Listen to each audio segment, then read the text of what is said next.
Hello, my name is Robert, and I'd like to welcome you to today's webinar, International Tax Lunch, Foreign Owners of Domestic Corporations and Preparing Form 5472. Please note that this is a webinar, which means audio over PowerPoint only. Per the NASBA and CBA requirements, you will receive 4 attendance checks every hour. The attendance check will pop up over the webinar. Click the OK button to receive credit. Before we begin, there are a few things to note about the webinar platform. To your bottom left, there is a feature called Class Chat. Please feel free to use the Class Chat to talk with other online attendees about the content. The chat is not monitored. To your top right, there is a tab called Ask the Instructor. Please use this tab to ask any content-related questions. We have reserved the last 10 minutes of this program for Q&A. To the left of the Ask the Instructor tab is called Group Form Only. Please fill out the form if you're viewing with another person so that everyone receives credit. Now, let me introduce our speaker. Deborah Rudd is a CPA at Hodgen Law PC, an international tax law firm. She graduated from Columbia University with a Bachelor of Arts degree in philosophy and is now earning an MS degree in taxation. Every day for her means solving complicated cross-border tax issues, whether it's working through the intricacies of expatriation planning and tax-compliant massive cleanup jobs or PFIC taxation. So let's get started and welcome Deborah Rudd. Hi everyone, I'm Deborah Rudd and welcome to the Hodgen Law PC International Tax Lunch. We do this every month on the second Friday of the month, noon Pacific time. You can listen in online, over the phone, or watch the show later on YouTube. This month's topic is Form 5472 Filing Requirements and Preparation. If you have a question during the presentation, go ahead and ask it in the box, and we'll be selecting the questions for a Q&A session at the end of the presentation. Okay, so let's get started. This presentation is really designed to be a sort of beginner intro to Form 5472, figuring out what your filing requirements are and preparing the form. I don't work with large multinational business structures personally, so we're not going to cover all the intricacies of the filing requirements as they would apply to those types of things. I tend to work with more simple structures in terms of cross-border taxation, so we're going to be taking a look at specifically some of the structures I see and how they would be reported on this form. We're first going to take a look at when Form 5472 is required, and there's a set of 3 requirements, and we'll look at each of those and how they work and how you determine if this form is actually something that you need to file. As part of that, one of the major things that you need to be very familiar with is the attribution rules, as those play a major role in figuring out your filing requirements. So we'll spend a little bit of time talking about those specifically. We're also going to cover the new rules for 2017. So now that we're in 2018 filing 2017 returns, these are things that you're going to have to be thinking about. And the new rule is basically a reporting requirement for U.S. disregarded entities that have foreign owners.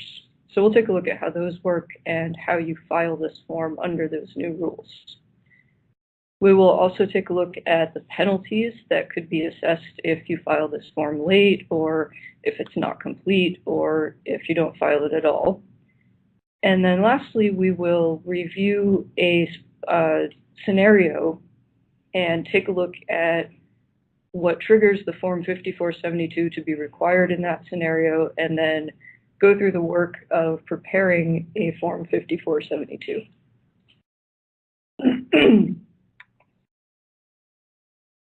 Okay, so let's get started with when Form 5472 is required.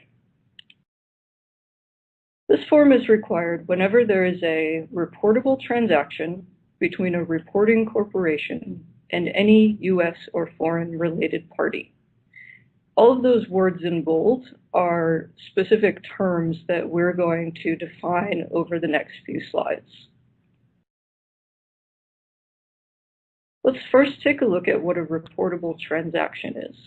This is probably the easiest of the three terms.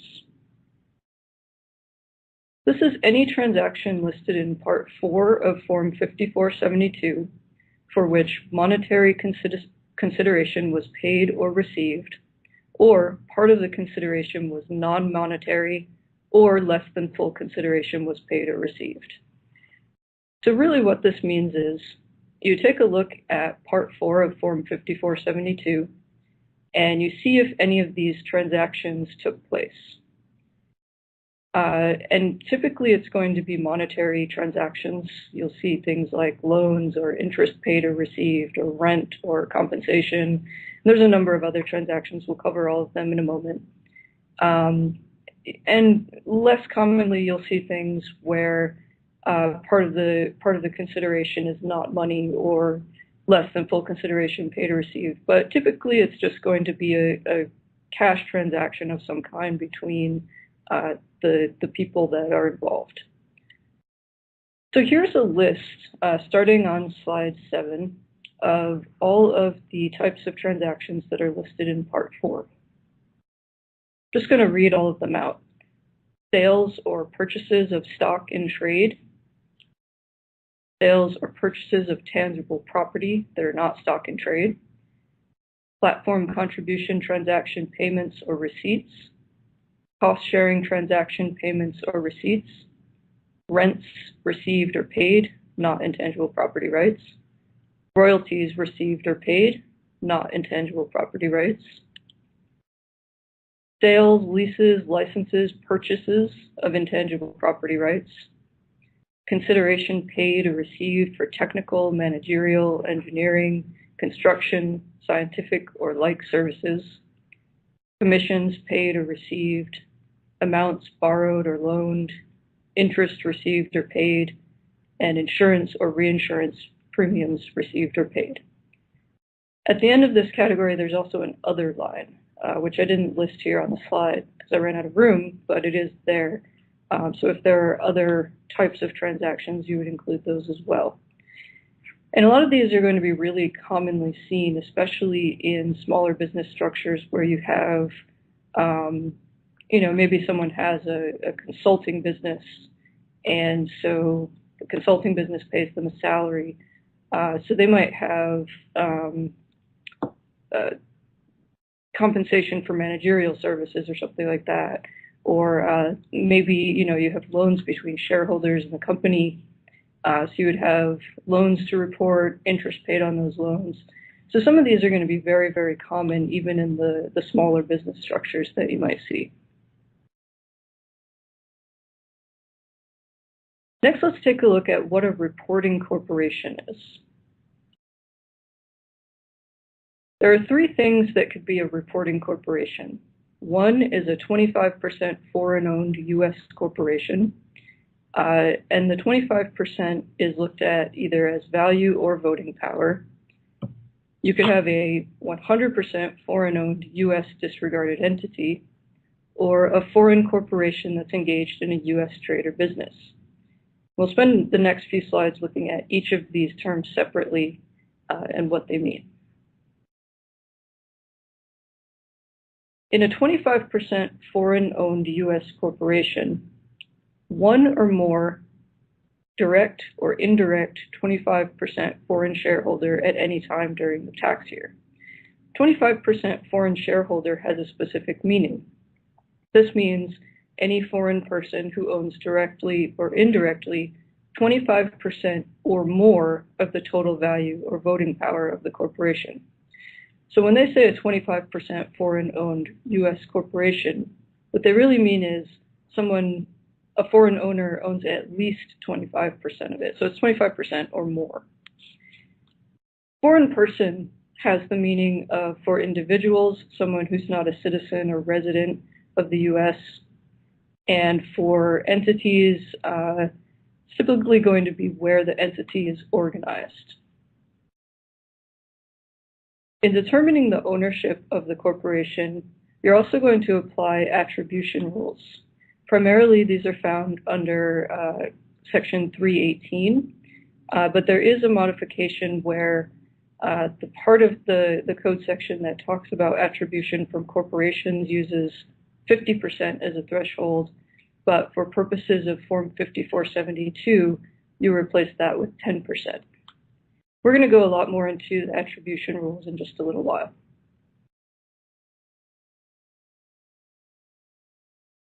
The next type of entity that might be a reporting corporation for purposes of Form 5472 is 100% foreign-owned U.S. disregarded entity. And this is a new reporting requirement for 2017. This is a domestic disregarded entity that is 100% owned by a foreign person. And the way the rule works is, starting in 2017, this is treated as an entity separate from its owner and classified as a corporation for requirements that apply to 25% foreign-owned corporations. There's also, we just took a look at all the reportable transactions in Part 4 of Form 5472. Foreign-owned U.S. disregarded entities also have an additional requirement to report capital contributions and distributions that are not required under the rules for regular corporations. So we'll take a look at that as well in a little while. Lastly, the third type of reporting corporation is a foreign corporation that's engaged in a U.S. trade or business. A foreign corporation is just a corporation for U.S. tax purposes that's organized under the laws of a jurisdiction outside the U.S. or any U.S. state. And engaged in a U.S. trade or business is a term that most people are probably familiar with. It just means regular, substantial, continuous business activities for the production of income. Typically, this is going to be from selling goods or providing services. Now, the focus of my presentation today is not really going to cover this type of reporting corporation. We're really going to spend most of our time looking at a U.S. corporation that's 25% foreign-owned, or the U.S. disregarded entity that's foreign-owned. But I did want to mention this, as foreign corporations engaged in a U.S. trade or business also do have a filing requirement. Lastly, let's take a look at what the term related party means. There are a number of categories of related party, and I tried to lay these out in plain English as well as possible, because if you look at the Form 5472 instructions, they just refer to a number of code sections. They list these different types of related parties based on code sections. So I tried to go into those and just write out basically the types of things you would be looking for. First is direct or indirect 25% foreign shareholders of the reporting corporation. Any person related to a reporting corporation by more than 50% ownership. Any person who is a greater than 50% owner of a 25% foreign shareholder of a reporting corporation. And anyone related to the reporting corporation under the rules of Section 482. Note that related parties do not include a corporation filing a consolidated return with the reporting corporation.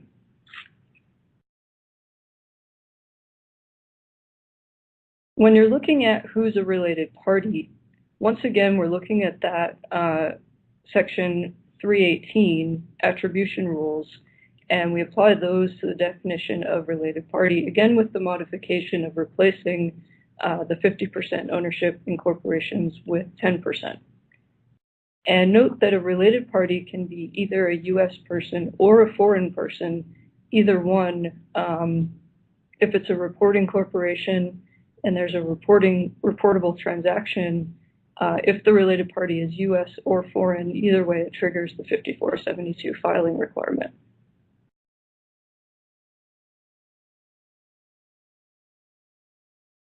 One thing to think about that's helpful when you're figuring out what your filing requirements are is the fact that shareholders are typically going to be related parties. Not always, but if you have a 25% foreign shareholder, that is going to be a related party because that's one of the categories of related parties. Reporting corporations, if they are domestic, must have a 25% foreign shareholder to be a reporting corporation. So all domestic reporting corporations will have at least one related party, and that's going to be any of their 25% foreign shareholders. So that's one easy way to know if you have a related party, but of course it doesn't encompass all the possible related parties. Lastly, I wanted to mention, if you have a reporting corporation with related parties, but it doesn't have any reportable transactions between the corporation and any of its related parties, then there would actually be no Form 5472 filing requirement for that year. So you have to have all three of these things to trigger the filing requirement.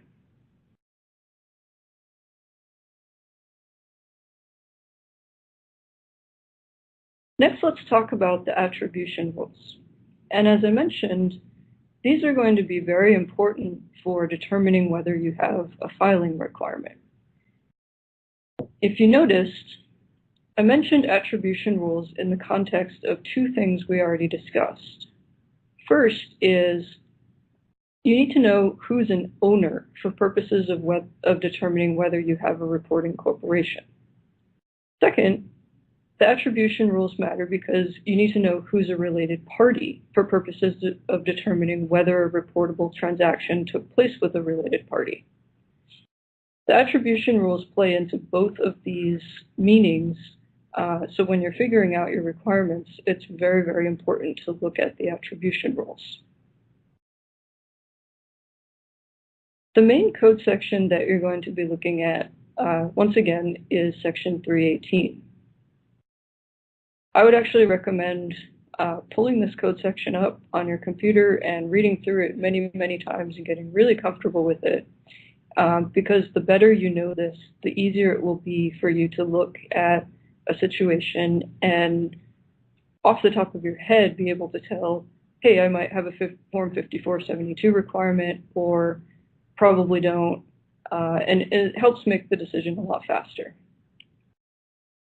The first type of attribution is the family attribution rule, which gives attribution from spouses, children, grandchildren, and parents.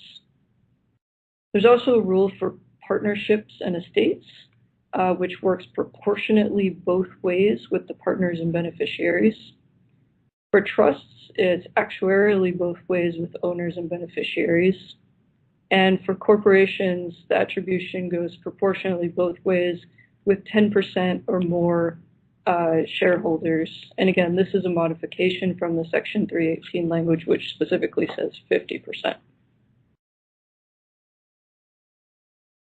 There is an exception to the attribution rules where no ownership of stock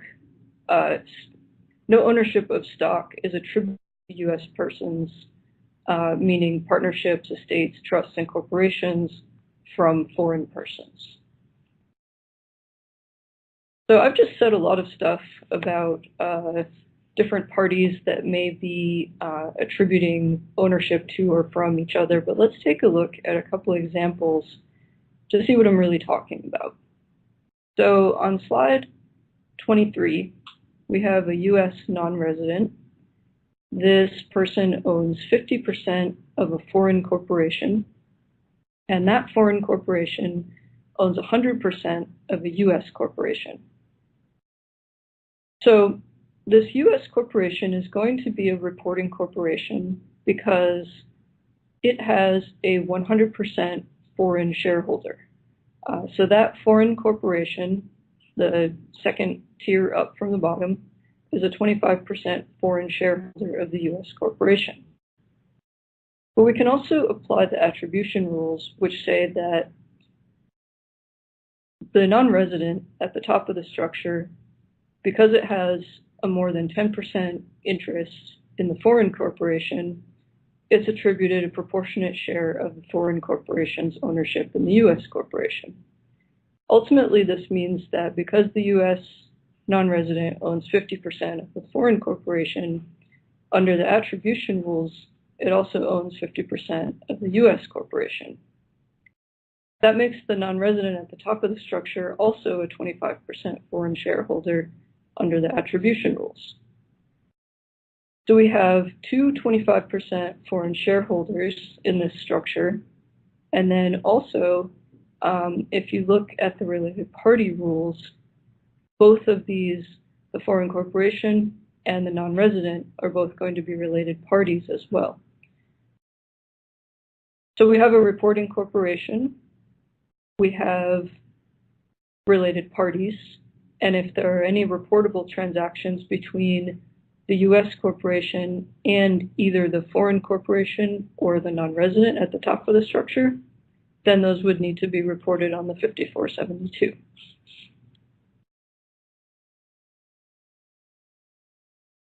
Let's take a look at another example, and this one's just a little bit different. So on this one, there's a U.S. non-resident who owns 25% of a foreign partnership, and that foreign partnership owns 50% of a U.S. corporation. And for these examples, we're not really worrying about other foreign owners, other U.S. owners. We're just looking at this isolated set of facts. So under this set of facts, we see that we have a reporting corporation because the foreign partnership is a 25% foreign shareholder of the U.S. corporation. But if you look up to the non-resident, under the attribution rules, this person does not own 25% or more of the U.S. corporation, so this person would not be a 25% foreign shareholder. But regardless, there is a Form 5472 requirement because the U.S. corporation is a reporting corporation.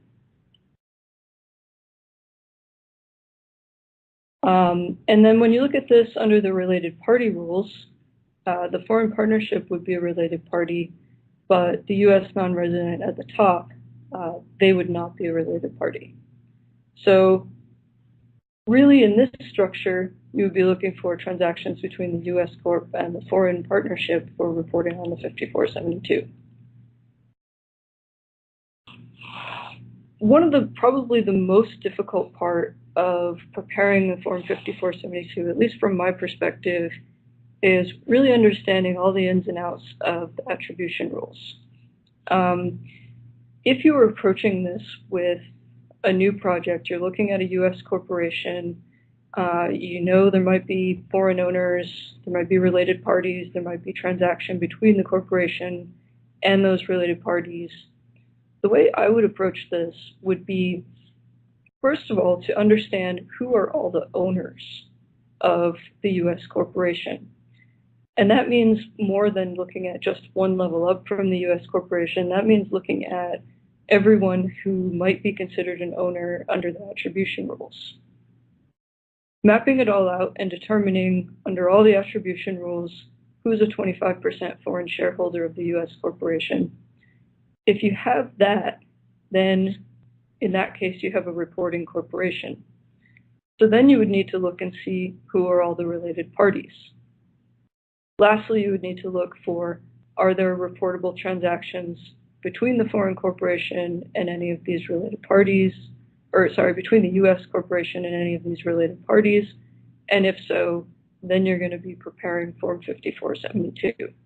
So I would actually, I guess what I'm recommending is actually starting with looking at these attribution rules to determine, do you have the reporting corporation, do you have the related parties, and then look for transactions between them.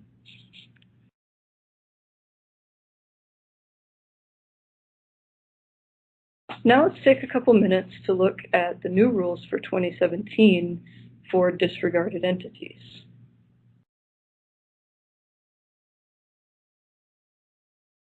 So a domestic disregarded entity that is 100% owned by a foreign person starting in 2017 is now going to be considered a reporting corporation for Form 5472 purposes. The way this works is it's treated as an entity separate from its owner and classified as a corporation for the requirements that apply to 25% foreign-owned corporations. And we'll see in a second that the disregarded entity requirements actually go beyond the requirements for 25% foreign-owned corporations as well. So what do you have to do to meet these new requirements? This is a good question because if you're like me, you're going to have to start filing a whole lot more 5472s this year because of this specific requirement. The first thing you have to do is be able to provide a foreign taxpayer ID number, if one exists, for the foreign owner of the disregarded entity. It's possible that the foreign owner of your disregarded entity might actually be a foreign disregarded entity, in which case I think you're supposed to provide the foreign disregarded entity's tax ID number if it has one. That's actually specifically mentioned in the instructions, so that can be verified. You're going to, just like you would for a normal reporting corporation, you're going to list the Part 4 transactions with the disregarded entity in Part 4 of the 5472. And then also, for disregarded entities, there's a new Part 5 for 2017. And this is used for the disclosure of any transaction not listed in Part 4 for a foreign-owned disregarded entity. This includes amounts paid or received in connection with the formation, dissolution, acquisition, and disposition of the entity. And it also includes contributions to and distributions from that entity.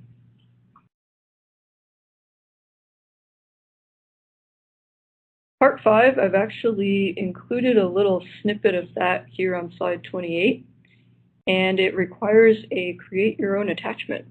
There's no specific format for how you give this information, but basically what you do, I'll just read what it says here. You describe on an attached separate sheet any other transaction as defined by Regulations Section 1.482-1I7, and then it gets specific, such as amounts paid or received in connection with the formation, dissolution, acquisition, and disposition of the entity, including contributions and contributions to and distributions from the entity, and check this box. And then this next slide here, slide 29, just quotes this regulation section so that you can see exactly the types of things that they're talking about that might go above and beyond the regular Part 4 transactions that you would report. So I'm just going to give everyone a moment to read through that.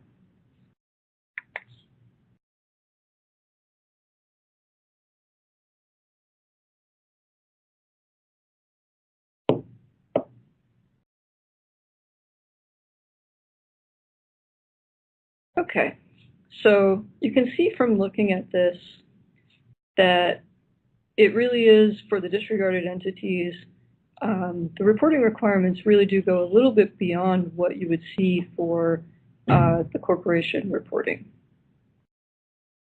Now, there are specific instructions for how to file for foreign-owned disregarded entities, and this is because disregarded entities typically don't need to file a tax form with the federal government. So there's a specific procedure for how to submit your Form 5472.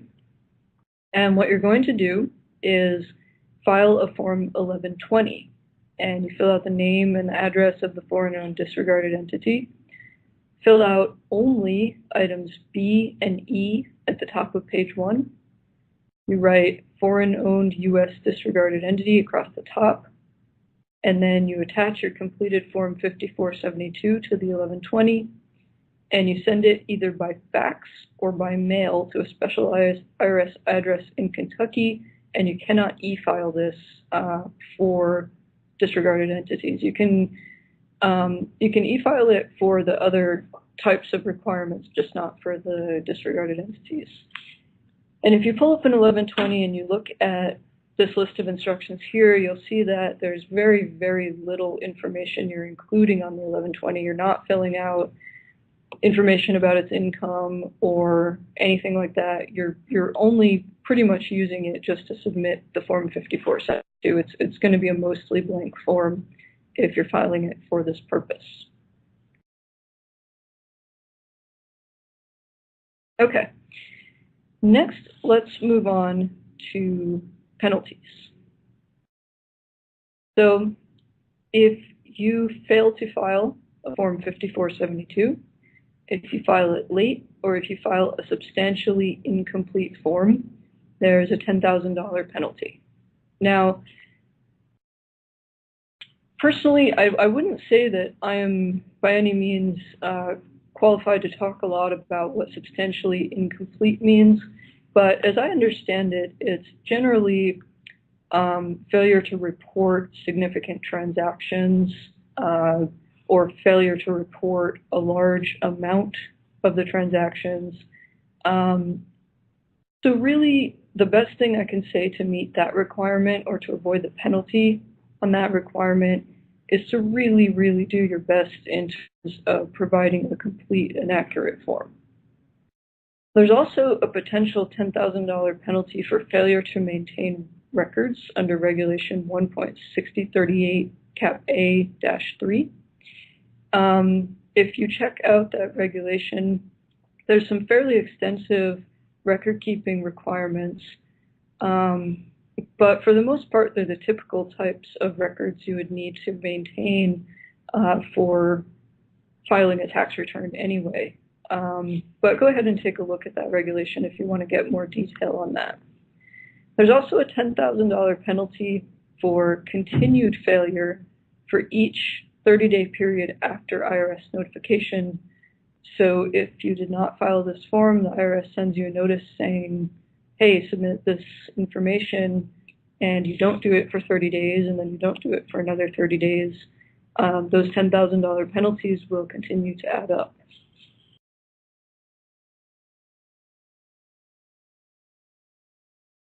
For consolidated Form 5472s, which we're not really talking about here today in terms of how to prepare those, but it is possible to do it that way.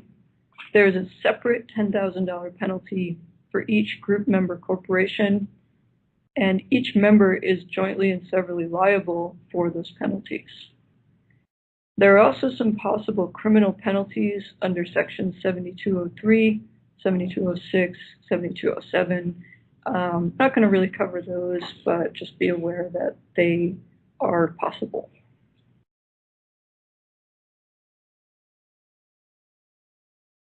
So if penalties are assessed, if you happen to file Form 5472 late, expect to receive an automatic assessment. That means, say you're filing a tax return with a 5472 attached to it, that return goes in late. Within a few weeks, you'll get a letter saying, pay your $10,000 penalty, please, because you filed this form late. That is pretty much a certainty that that will happen if you file late. It is possible if you receive a penalty to request reasonable cause relief if you qualify or if you believe you qualify for that. So you would just need to send in that information if you do get a penalty, and maybe the IRS will agree with your reasoning and will grant reasonable cause relief. And then lastly, the first-time abate procedures may work for this if it's the first time you've received a penalty.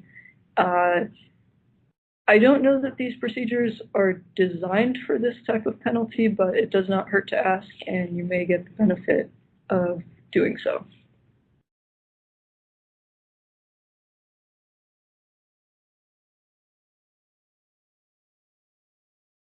Okay. Next thing I want to talk about is preparing a Form 5472. And I've given an example here, so we'll walk through that example, and then we'll talk about a couple potential different changes that could happen. So we'll look at the form that I've prepared, and we'll also talk about how it might look a little different in other scenarios as well. And then we will have some time for questions if anybody has any of those. So let's talk about the scenario. So we have a married couple. Sue is a US citizen and Joe is a UK citizen. Sue and Joe are married and they live in the UK. And we're going to say that Joe doesn't come to the US enough to become a resident alien. So Joe is just a non-resident, doesn't spend much time in the US at all. Sue is the 100% shareholder of a US corporation, and Joe provides management services to that corporation and receives compensation for those services. So the question that we need to ask is, does the US corporation need to file Form 5472?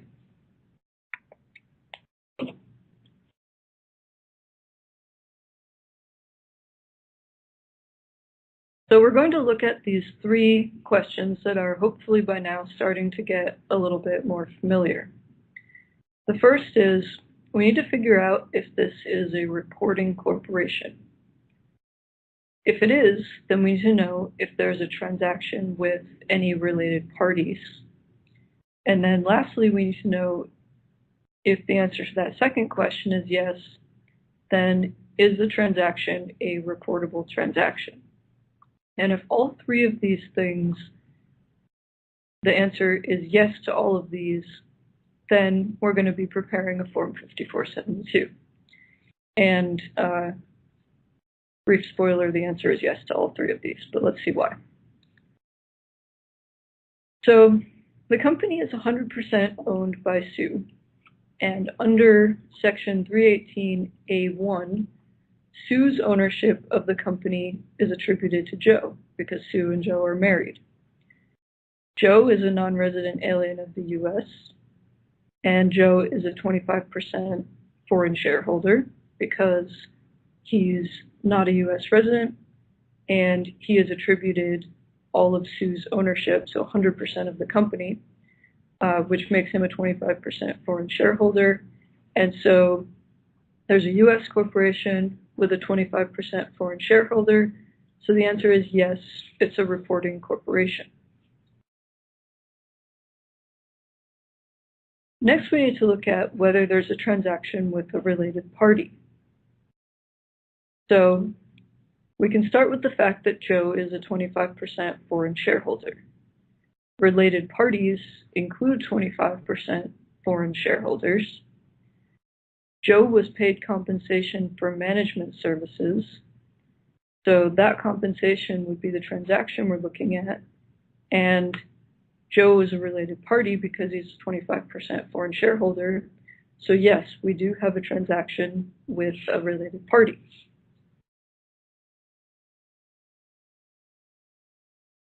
Lastly, we need to confirm whether it's a reportable transaction, and in fact, compensation for management services paid to a related party is reportable on line 20 of Part 4 of Form 5472. So our answer is yes, it is in fact a reportable transaction. So going through all of these, we have a reporting corporation that has a reportable transaction with a related party. So we're going to have to file this form. Now, one thing I wanted to mention is this is a scenario I've seen in real life, and actually this is a sort of simplified version of this scenario because very likely there's also going to be reportable transactions with the actual owner of the company as well. And I chose this specific fact pattern because I really wanted the opportunity to use a scenario with having to use the attribution rules, because I wanted to sort of illustrate how common that really is. So let's take a look at the actual form that's been prepared. And here's where we're going to get into some detail. So I have here a snippet from Form 5472, This is just the top of page 1, and it happens to be part 1 of the form. So at the very top, you'll see I filled in tax year of the reporting corporation from January 1st to December 31st, 2017. Our very creative name for this corporation, U.S. Incorporated. And we're filling out all the information. Line 1C, total assets, principal business activity, consulting, including the code. And then on line 1F, this is where on the form 5472, line 1F, 1G, 1H, these kind of these give the IRS information about whether additional forms are also being filed, because for each separate, basically for each separate related party that there's transactions with, you're going to be filing a separate form 5472. And then in these 3 lines, you're aggregating information from all of the filings for the year and telling the IRS how many different forms you filed. So line 1F is total value of gross payments made or received on this form 5472. So I filled in 100,000, and we'll see on the next page that that's the only transaction reported. Total number of forms 5472 filed for the tax year. In this scenario, we're just doing 1, but it's very, very common to have more than 1 for a single reporting corporation.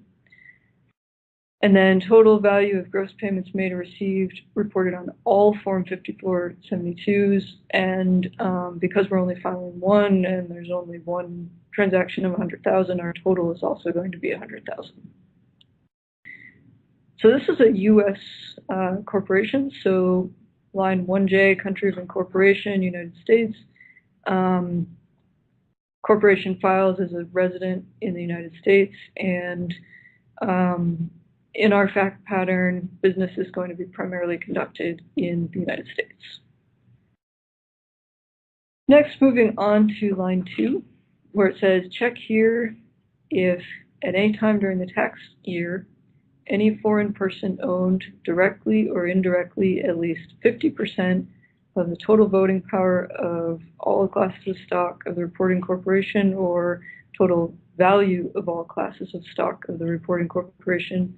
I've checked that box because this company does have a foreign person who, using the attribution rules, owns 100% of the stock of the U.S. corporation. And then here on line 3, this is what you would check if it is a foreign-owned domestic disregarded entity treated as a corporation for purposes of 6038A. And we talked about those requirements. They don't apply to this specific scenario, so the box is not checked there. Okay, so moving on to part 2. This is where you give information about 25% foreign shareholders. On line 1, you would provide the name and address of a direct 25% foreign shareholder, and lines 1A through 1E are where you give more information about that specific shareholder. Lines 2A through 2E are where you provide information about the next 25% foreign shareholders. So what you would do, say you had 2 of these and one of them owned, I don't know, 50% of the company and one of them owned 25% of the company, you would put the 50% foreign shareholder in line 1 and then in decreasing order from there. So on line 2A, you would be listing the 25% shareholder. This particular company doesn't have any direct foreign shareholders, so those lines are blank.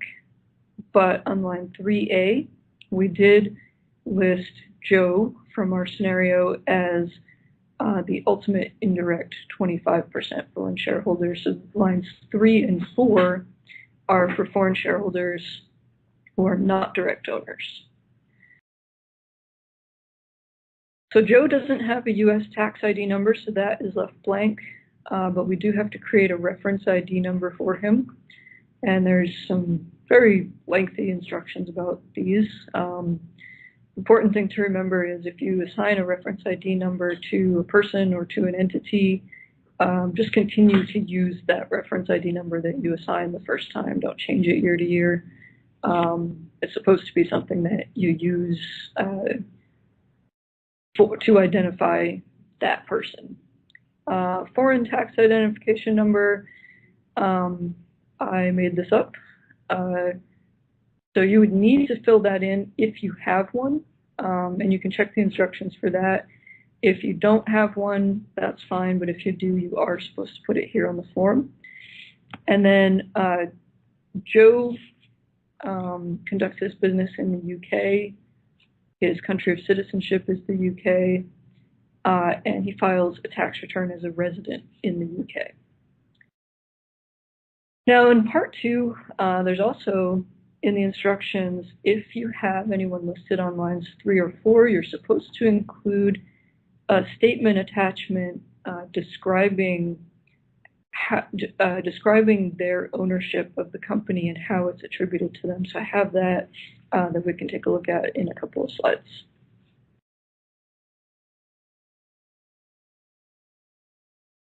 All right, so next is part 3, and this is where we report information about the related party. First, you check a box at the top. Is the related party a foreign person or a U.S. person? For this one, we're talking about Joe, and he's a UK citizen, so we check the box for foreign person. And again, we're using the same reference ID number for him on this page as we did before, because once you assign one of those, you use it consistently. We're saying that Joe is involved in management, and then on line 1E, Joe's relationship to the company is he is related to the reporting corporation, and he is also a 25% foreign shareholder. Business is conducted in the UK and files tax return as a resident in the UK.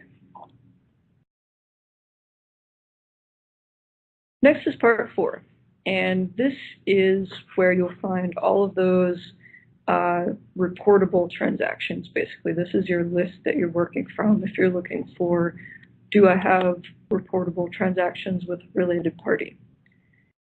And the first 13 lines are transactions where the company is receiving money or receiving consideration, and the next lines 14 through 26 are where the company, the reporting corporation, is paying money or paying consideration. So for Joe, we're going to assume that he received a salary of, let's say, $100,000 for management services that he provided to the U.S. company. So on line 20, you see that we've reported the $100,000 there, and then it's totaled at the bottom. Now, I did want to mention, very, very common to see is loans to or from the company. So on lines 9 or 22, those will very commonly be the types of transactions you'll have. And if there's loans, there's very often interest as well, so you would see those also. And this is even for cross-border operations that are for things like consulting, basic things like that. And that's what this company in this example basically is. So moving on, I've included all of part 5, 6, and 7 here, and this actually brings us to the very end of Form 5472. And I included these just to give a full picture of what's included on the form. You can see there in the part 5, which I had shown a snippet of earlier in the presentation, this is where you would need to check the box and then provide additional information about additional transactions between a foreign-owned U.S. disregarded entity and its related parties.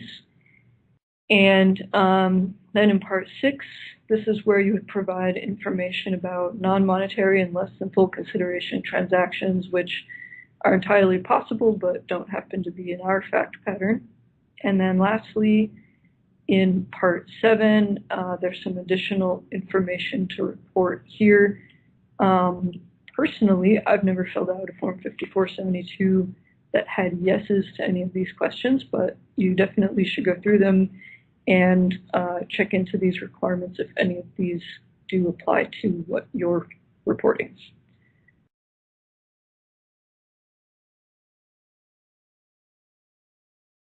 Okay, and then here on slide 47, this is the statement attachment that I mentioned. If you're in part 2 and you're an indirect foreign owner or foreign shareholder, you need to attach an explanation of the attribution of ownership.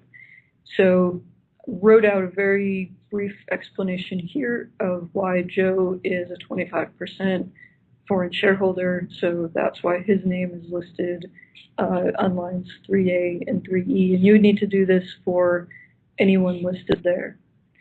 And just going back very quickly to slide 43, where we're looking at the 25% foreign shareholders. I just wanted to mention, if you have more than 2 to list, you'd also be including an attachment for those as well.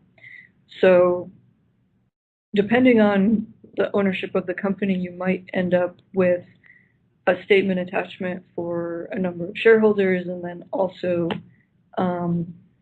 one or more of these explanation of attribution of ownership statements on top of that. So just to very briefly summarize what was covered here. First, talked about when the Form 5472 is required, and that's always going to be a set of 3 circumstances. You need to have a reporting corporation that has a reportable transaction, and you can find the list in part 4 of the form, with a related party, and the related party can be a U.S. or a foreign person. We talked about the attribution rules and how those are very important to understanding who are the owners of your company for determining if you have a reporting corporation, and who are the related parties for determining if you have a reportable transaction with a related party. We also covered the new requirements for 2017 for foreign-owned disregarded entities, and talked about how you file your Form 5472 using a mostly blank Form 1120. And we discussed penalties, how those might apply, and a couple general ideas about what you can do if you are assessed penalties. And then lastly, we took a look at preparing a Form 5472 using a really fairly common type of setup for a small company that does consulting services. All right, so as an obligatory disclaimer, this presentation is not legal or tax advice, and you cannot use it to avoid penalties, so please hire someone to help you. We're going to take questions in just a minute. Hopefully there are some questions. But first I wanted to say thanks to everyone for participating, and I encourage you to email us if you have a question that doesn't get answered during the Q&A session. Also, next month's session will be on February 9th, 2018, presented by Haoshan Zhang, and the topic will be pensions as foreign trusts. If you are not already on our mailing list, please sign up to get the announcement emails about upcoming international tax lunch topics. You can go to Hodgen.com/newsletters to do this. And we will see you again next month. But first, if there are any questions, we will take a look at those now.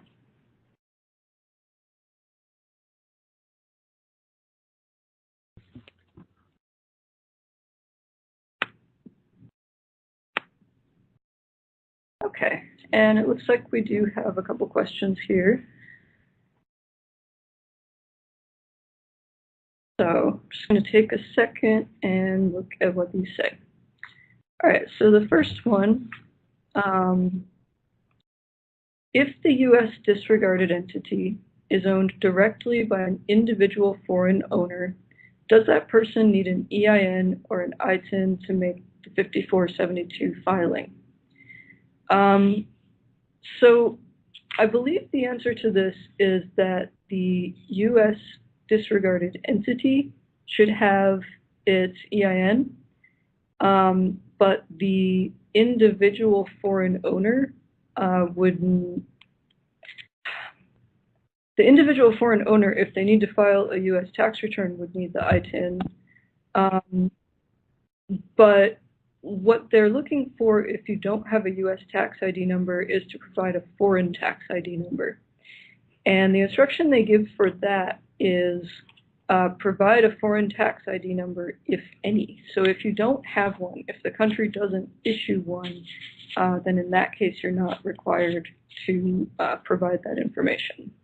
Okay, let's move on to another question. This one says, oh, here we go. There were some more questions and I wasn't seeing them in the scrolling.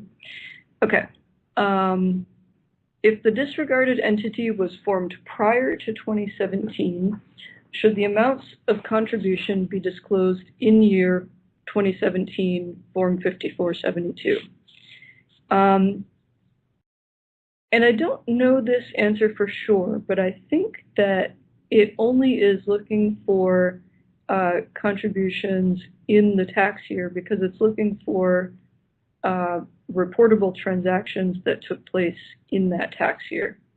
So my understanding of this, which I'm fairly sure about, but not 100%, is that you're only reporting transactions that took place in the year 2017 on the 2017 5472. So I think the answer to that is going to be no. All right, one more question here.